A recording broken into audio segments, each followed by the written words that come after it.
What down, family? It's your boy SNTV.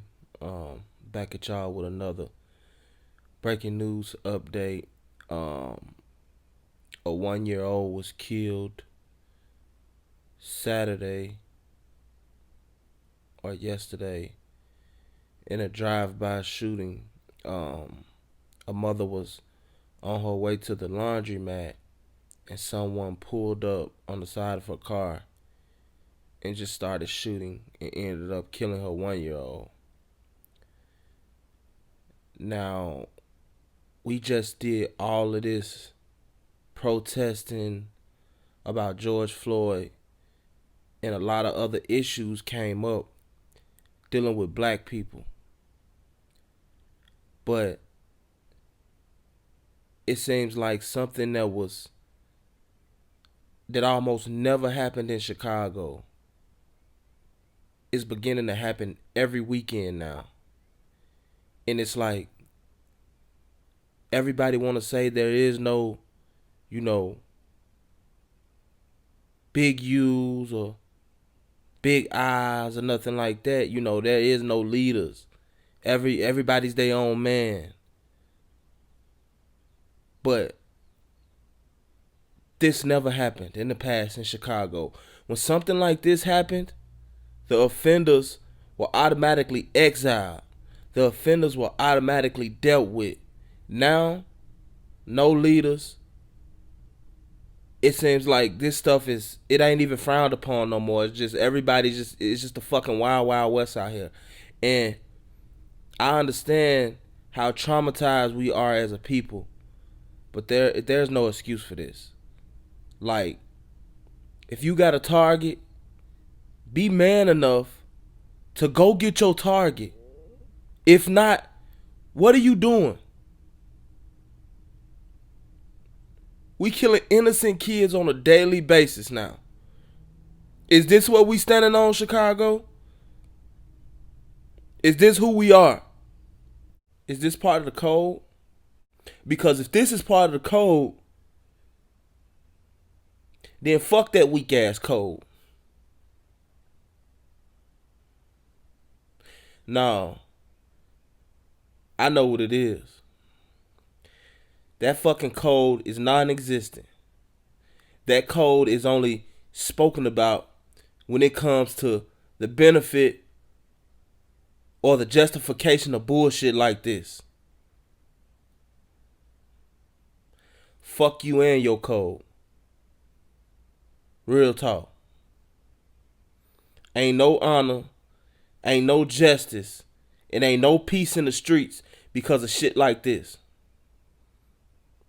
Now, what do y'all think the father and the mother of this little boy is gonna do? Just being real.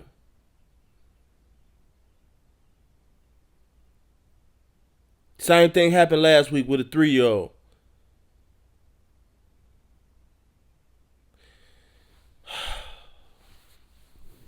I don't know no more. I always say that we gotta do better, but I see that, we doing worse. It's crazy.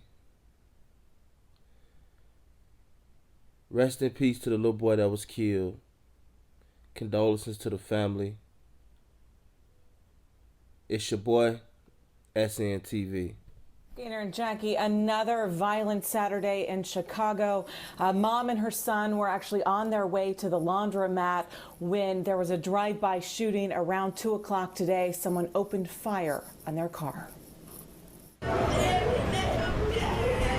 just want to sit on the side of the curb and shake my head and cry. Pastor Donovan Price says he held the boy's parents today while they sobbed. This world is becoming the kind of world that you really almost don't want your child in. Around 2 this afternoon, the 22-year-old mom was driving south on Halsted to the laundromat when a car pulled up alongside her at 63rd Parkway and opened fire. Her 20-month-old son was behind her in his car seat. No doubt we'll catch the person who did it, but that's not going to bring that kid back. A bullet in his chest. The boy was pronounced dead at St. Bernard Hospital. His mother suffered a graze wound to her head. Police say 7 to 8 bullets hit the car. I don't think it was random because of the amount of times it was fired upon. Just last weekend, a 3-year-old boy was shot and killed in a car in South Austin. When is this going to stop? When are we going to say enough is enough? As a father, this hurts me to the core. Activists say, unfortunately, the toddlers won't be the last children to die violently this summer. The problem is not being addressed because the problem is too ugly for people to look in the face. They want leaders to treat violence on the South and West sides like the pandemic. This is another virus that we have to fight. With resources, treatment, and systemic change. We are so focused on everything else but cleaning up the streets on the South and West sides. While folks are in Lincoln Park running and jogging, walking their dogs, retail, and it's heaven on earth. Folks in Inglewood can't even drive to the laundromat without their 1-year-old being killed. Tonight, there is a $14,000 reward for anyone who has any evidence or information that might lead to an arrest. Mayor Lori Lightfoot today tweeting that she is tired of funerals. She is tired of burying our children. I'm live at home tonight. Megan Dwyer, WGN News.